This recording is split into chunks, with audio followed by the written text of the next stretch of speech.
Have you ever wondered how it feels to truly listen? Not to the noise around you, not to the endless chatter of the world, but to yourself. Not the part of you trained to respond, to perform, to please. Not the voice that echoes the expectations of others, or recites old stories of who you were told you should be. I mean that quiet, elusive voice beneath the surface.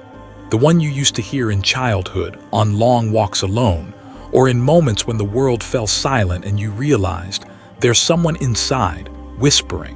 And somewhere along the way, you stopped listening. Life has a way of growing louder. Notifications, deadlines, opinions, expectations.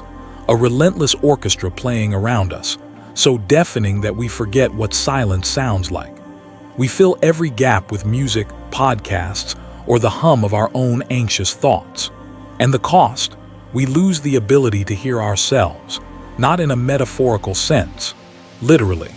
The constant barrage of information conditions our minds to seek stimulation, making stillness uncomfortable and introspection foreign. But here's a truth many forget. Wisdom doesn't shout, it whispers.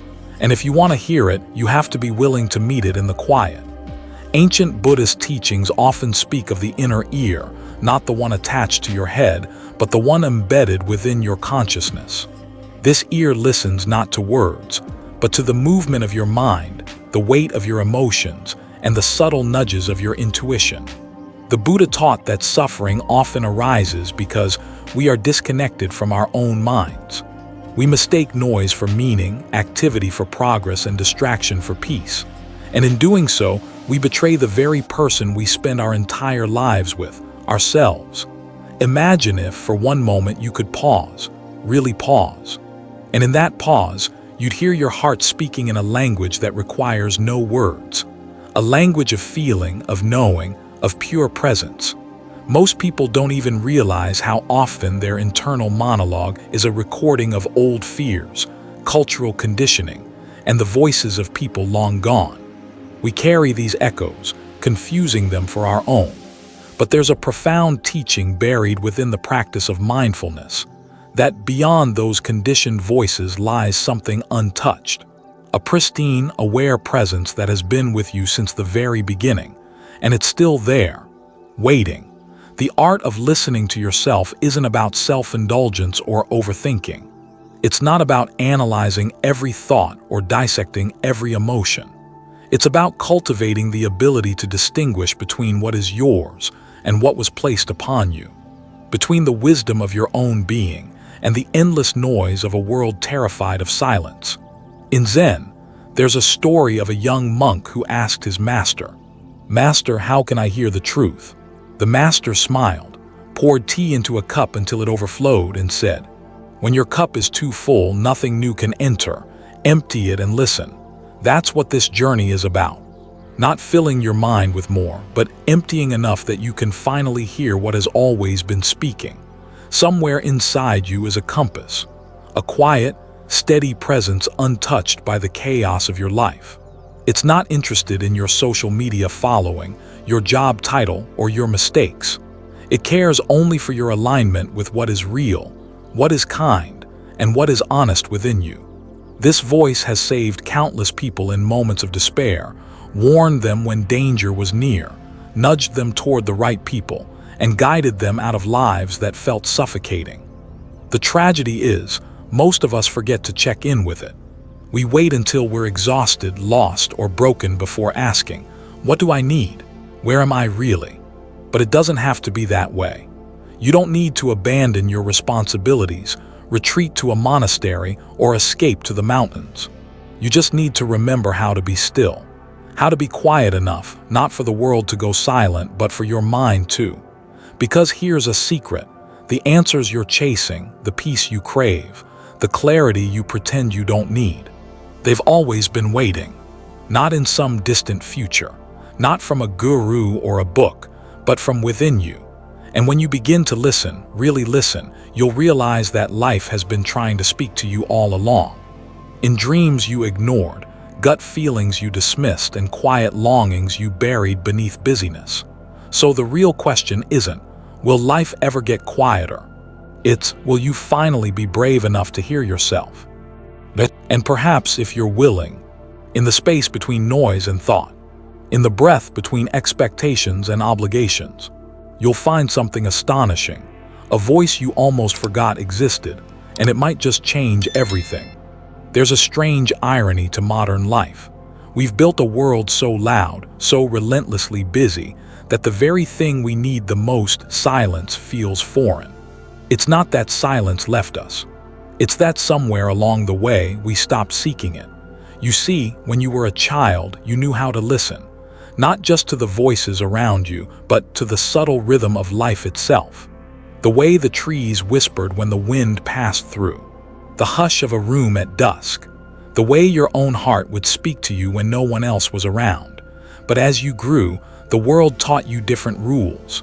It taught you that the loudest voices deserved your attention. That achievement was more valuable than awareness. That constant doing was a badge of honor, and rest was a sign of weakness. We learned to ignore the quiet, because the quiet often spoke truths we weren't ready to face. And so the voice within us, that gentle, wise presence, began to fade into the background. Not because it wasn't speaking, but because we drowned it out. We replaced it with noise. Literal noise, televisions, phones, endless notifications. And the subtler kind, the noise of self-doubt, of overthinking, of shoulds and musts. The Buddha once described the mind as a restless monkey, constantly leaping from branch to branch, never still, never satisfied. And perhaps nothing has made that monkey more restless than the modern age. Our devices keep us tethered to endless chatter. Our schedules leave no room for stillness. Our minds have become so accustomed to outer stimulation, we forget how to be with ourselves. But it isn't just technology's fault. Long before smartphones, people struggled with inner listening. We inherited generations of cultural conditioning. Don't be too sensitive. Don't question too much. Just keep going. The message was clear. Your inner world is less important than the outer one. And so we built layers, layers of persona, layers of expectation, layers of busyness, each layer muffling that original, authentic voice a little more. The tragedy is not that we lost this voice. It's that we came to believe it no longer mattered. In Buddhist philosophy, there's a teaching about dukkha, the unsatisfactoriness of life when we live disconnected from truth. And one of the deepest forms of dukkha is the discomfort of being a stranger to yourself. Because no matter how busy you become, no matter how much you achieve, a part of you knows when you've drifted too far from your center. It shows up in the emptiness you feel in a crowded room, in the restless nights, the inexplicable anxiety, the longing for something you can't quite name. That's your forgotten voice, softly knocking. And here's what's so important to understand. This isn't your fault. You weren't born unable to listen. You were taught to forget, conditioned to numb. The world taught you to value productivity over presence, approval over authenticity, noise over wisdom. But what the world doesn't teach you, and what the old Zen masters, the forest monks, the wandering sages knew, is that you can return. Listening is not a lost art. It's a sleeping one. And it stirs when you begin to remember small things. The calm that follows a deep breath. The way the morning light feels different on your skin than the afternoon sun. The faint, steady beat of your heart when you pause long enough to notice it. This is where it begins again. The world will always be loud, but you don't have to be. You can reclaim your inner quiet not by escaping life, but by softening your grip on it. By asking yourself in a rare, unguarded moment, when was the last time I truly listened? Not to the world, but to myself. And maybe the answer is too long ago. That's okay. Because the voice within you, the one that matters, has never given up. It's patient. It waits. It speaks in the language of presence, and it understands that awakening often comes slowly like dawn. And so the first step isn't perfection. It's permission. Permission to be quiet, permission to feel, permission to remember. Because even in forgetting, you were never truly lost. You were just waiting to listen. There's a quiet kind of wisdom, Not the wisdom that fills books or echoes in lecture halls, but the kind that sits at the bottom of your being. The wisdom that whispers, not shouts. And in Buddhist philosophy, this is the wisdom that matters most. It's called sati, mindfulness. And at its heart, mindfulness isn't just about being aware of your breath or the sensations of your body. It's about listening to what is, to the moment as it unfolds, to the deeper currents of your heart, and to the truths you've long buried beneath the noise. When the Buddha sat beneath the Bodhi tree over 2,500 years ago, what was he doing? He wasn't strategizing a plan for enlightenment. He wasn't reading ancient texts. He wasn't seeking advice. He was listening to the rise and fall of his thoughts, to the aching of his body, to the fears that surfaced and dissolved like mist, and finally, to the pure, undisturbed silence that exists beneath it all. This is what the ancient masters called deep listening, a kind of sacred attention. Not the kind you offer out of politeness in a conversation, nodding along as someone speaks, but the kind that requires stillness, patience, and a willingness to be transformed by what you hear. In the Zen tradition, there's a phrase, "When the mind is silent, the heart speaks." But here's the thing, we're so rarely silent. Even when we stop talking, our minds keep churning, narrating, judging, remembering, anticipating. The wisdom of Buddhist philosophy teaches that true listening is not passive. It's an active, courageous act. Because when you listen without clinging or rejecting, without projecting your opinions or fears, you start to hear things you never expected. You hear the tenderness beneath your anger, the longing beneath your restlessness, the compassion hiding behind your impatience. And in that space, wisdom isn't something you acquire, it's something you uncover. The Buddha spoke often about dukkha, the dissatisfaction woven into the fabric of ordinary life. And he taught that much of this suffering comes from our refusal to listen. We resist the ache in our chest because it feels uncomfortable. We ignore the intuition that tells us to slow down because it's inconvenient. We drown out our own wisdom with distractions because it's easier than facing our truths. But Buddhist practice offers a gentle, radical alternative: to turn toward what arises, to hold it in awareness without running, without clinging. In this way, listening becomes liberation. Because in listening, you begin to see the impermanence of everything. The thought you believed would consume you passes. The fear you thought was unbearable softens. The craving you assumed was essential dissolves. And what's left is clarity. There's a story of a student who came to a Zen master seeking wisdom. The master served him tea, and as he poured, the cup overflowed. "Stop," the student cried, "the cup is full." The master smiled gently. "Like this cup," he said, "your mind is too full. How can I show you wisdom unless you first empty your cup?" This is the heart of Buddhist listening. Emptying your cup. Letting go of what you think you know to make space for what life is actually trying to show you. And it's in these quiet spaces between thoughts, between breaths, that insight is born. You begin to realize that the answers you've chased out there were always waiting in here. That the wisdom you admire in sages and texts is the same wisdom that lives in your bones. It just needs silence to speak. And this isn't about rejecting the world. Buddhist practice isn't an escape, it's a way of meeting life as it is. The Buddha didn't promise a life free from pain. He promised freedom from unnecessary suffering. And one of the deepest forms of suffering is the noise we carry inside. By learning to listen, truly listen, you loosen the knots of confusion and fear. You open to the delicate, fierce beauty of being human. And you discover that beneath every thought, every emotion, every craving, there's a quiet, steady awareness, untouched by the chaos of the world. The ancients called it the unborn, the uncreated, the undying. Modern words struggle to capture it, but you can feel it. It's the peace in the eye of the storm, the still point in a turning world. The unshakable presence you discover not through effort but through surrender. And so, perhaps the real art isn't in seeking wisdom, but in learning how to listen for it. Because when you finally do, It speaks in a voice you'll remember, even if you've forgotten the words. A voice older than your fears, wiser than your doubts, and closer than your breath. After years of running, chasing voices louder than your own, you begin to realize something humbling. That the wisdom you sought in every book, every teacher, every corner of the world was speaking to you all along. In the silence, in the ache in your chest, in the quiet discontent you kept trying to drown. But how do you hear it? How do you learn to truly listen to yourself in a world designed to keep you distracted?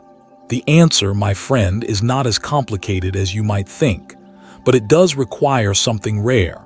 It requires practice.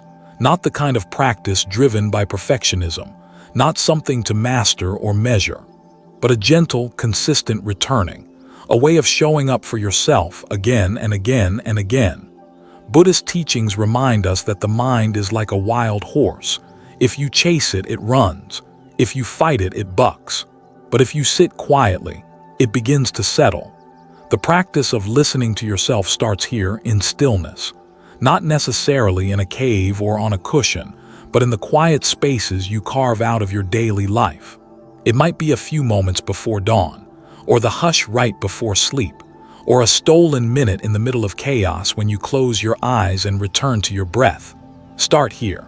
Feel the air move in through your nose and out through your mouth. Notice the rise and fall of your chest, and instead of rushing to change how you feel, just notice.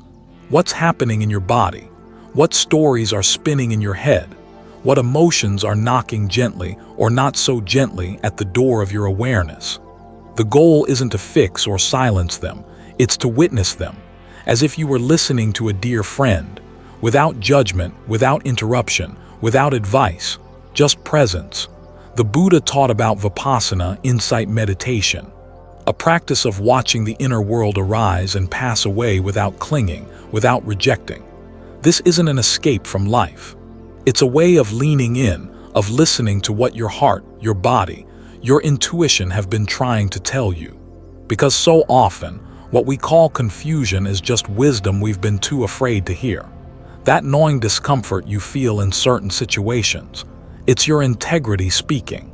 The exhaustion you carry at the end of each day. It's your spirit asking for rest. The quiet longing you sense in the middle of an ordinary moment. It's your soul reminding you that life was meant to be more than survival. But you won't hear these things if you don't make room for them. And that room is created in stillness and in honesty.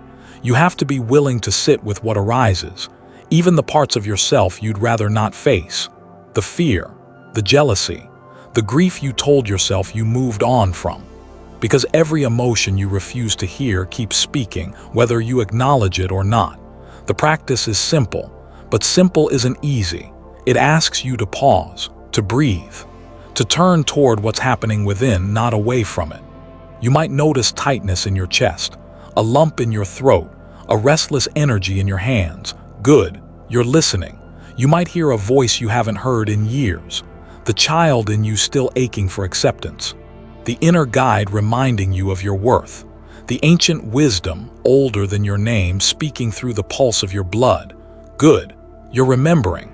This practice isn't about becoming someone new. It's about becoming fully yourself, uncovering the layers of noise and narrative that have kept you from hearing your own heart. And like any worthwhile practice, it deepens over time. You'll fall away from it. You'll get caught in distraction. You'll forget. And then you'll remember. And every time you return, the listening becomes easier, the wisdom clearer, the peace closer. Buddhist teachers often remind us, no one can walk your path for you, but you're not walking it alone.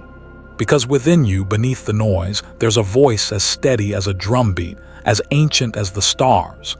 And when you learn to hear it, truly hear it, you no longer need to chase answers. You carry them with you. The practice is yours now. Not in theory, but in breath, in presence, in this very moment. And so, as we move forward, it's no longer about concepts. It's about experience, about learning how to listen, even when life gets loud, especially when it does. Because that's when your wisdom matters most. Have you ever noticed how loud the world has become? Not just the blaring sirens or the endless hum of traffic. Not just the constant ping of notifications or the avalanche of voices telling you who to be, what to want, what to fear. It's deeper than that. A relentless kind of noise that seeps into your mind, into your bones, until you forget what silence feels like. And here's the thing. In that kind of chaos, it's not just the world you stop hearing, it's yourself. The Buddha called this samsara, the endless cycle of craving, clinging, and suffering. A wheel that turns and turns, fueled by our endless reaching for pleasure and our desperate avoidance of pain. And in the middle of this storm, there you are, trying to remember who you were before the world told you who to be. Most people think they need to escape to the mountains or leave it all behind to find clarity. But the truth is, peace isn't about the absence of noise. It's about finding stillness within it, because life won't wait for you to retreat. The bills will keep coming. The deadlines will stay stacked. The opinions, the judgments, the endless tide of other people's expectations, they aren't going anywhere. But you can learn to hear yourself again right here, in the middle of it. It begins with noticing. Noticing how often you reach for your phone when a moment gets quiet. Noticing how you fill every pause in conversation with nervous chatter. Noticing how you drown discomfort in scrolling, in working, in planning the next thing. It's in those tiny, ordinary moments that you lose yourself. And it's in those same moments you can begin to come back. Buddhist monks speak of practicing mindfulness not just in meditation halls but in marketplaces, on dusty roads, in the bustle of daily life. Because that's where it counts. The practice isn't about perfect control, it's about presence. When the chaos rises, pause. Feel your feet on the ground. Notice your breath, not to escape the noise, but to anchor yourself within it. Ask yourself, what am I feeling right now? What am I avoiding? What story is running through my mind? You don't have to fix it. You don't have to explain it. You only have to listen. And here's the miracle. When you give yourself even a sliver of quiet attention amidst the storm, the noise loses its grip. It's like standing in the eye of a hurricane. The winds rage around you, but in that small, sacred space of awareness, you are untouched. The Buddha once said, "Peace comes from within, do not seek it without." And maybe you've heard those words 100 times, but today, let them be more than a quote on a wall. Let them be a practice. The next time your world feels too loud, when your mind races and the voices crowd in, take one breath, and then another. Feel your heart beating, not in fear, not in frenzy, but steady, present, alive. And remember, you don't have to escape the world to hear yourself. You only have to stop right here for a moment. Even in the noisiest places, there is always a quiet space within you, a center that no chaos can reach. The practice is learning how to return to it, again, and again, and again, not perfectly, not endlessly, but in small, sacred pauses that gather like beads on a string, weaving a new kind of life. A life not ruled by the volume of the world, but guided by the steady, clear voice within. And so, as our journey deepens, we begin to realize the challenge was never the noise itself. It was our forgetting that within us, there has always been a place beyond the noise, a place waiting patiently for us to come home. There's something extraordinary that happens when you finally quiet the endless commentary in your head, when you step out of the noise long enough to hear yourself. Life starts to speak, not in words, not in flashing signs or grand revelations, but in the quiet language it's always used, one of subtle nudges, of silent knowing, of things simply falling into place. And you realize it was never silent. It was you who wasn't listening. In Buddhist philosophy, there's a teaching about interbeing, the understanding that everything in this universe is deeply connected, interwoven in ways beyond what the eye can see. The sound of the rain on your window is not separate from you. The tree outside your door is not merely scenery. And your life, your path, is not some random collection of accidents. It moves with you. It listens to you. It responds. But only when you stop speaking over it. The great Zen master Thich Nhat Hanh once wrote, When you love someone, the best thing you can offer is your presence. What if you offered that presence to yourself? When you finally turn inward, not to judge, not to fix, but to listen, you start noticing the quiet invitations life has been sending you all along. The stranger's smile on a day you felt unseen. The book that seemed to fall into your hands with the words you needed most. The dream that returned night after night until you finally paid attention. These aren't accidents, they are answers.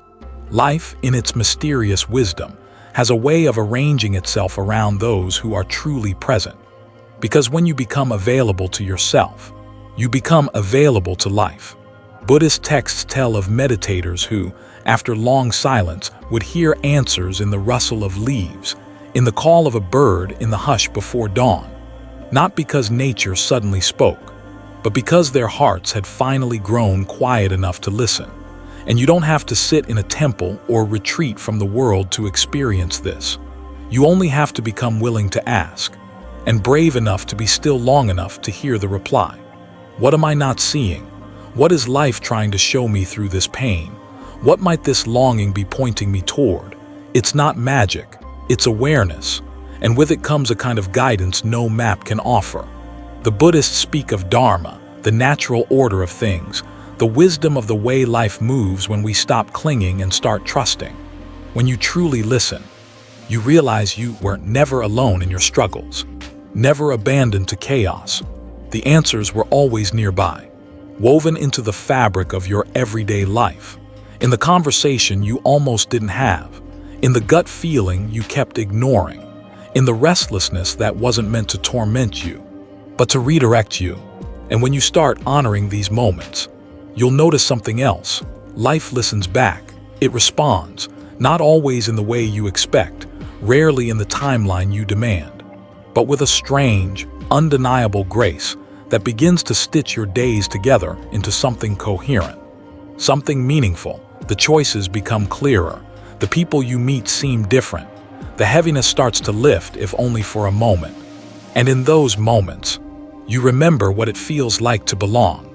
Not to a place, not to a person, but to life itself. It turns out the voice you were looking for wasn't just your own.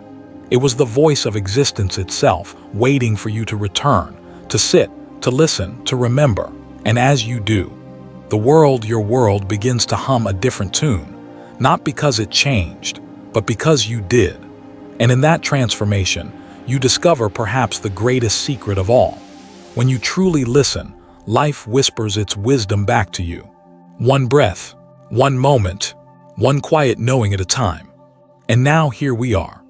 After the stories, the silences, the ancient wisdom whispered from old temples and the quiet knowing that rises in the dark hours before dawn, we arrive at a truth so simple, so obvious, it almost feels like a secret.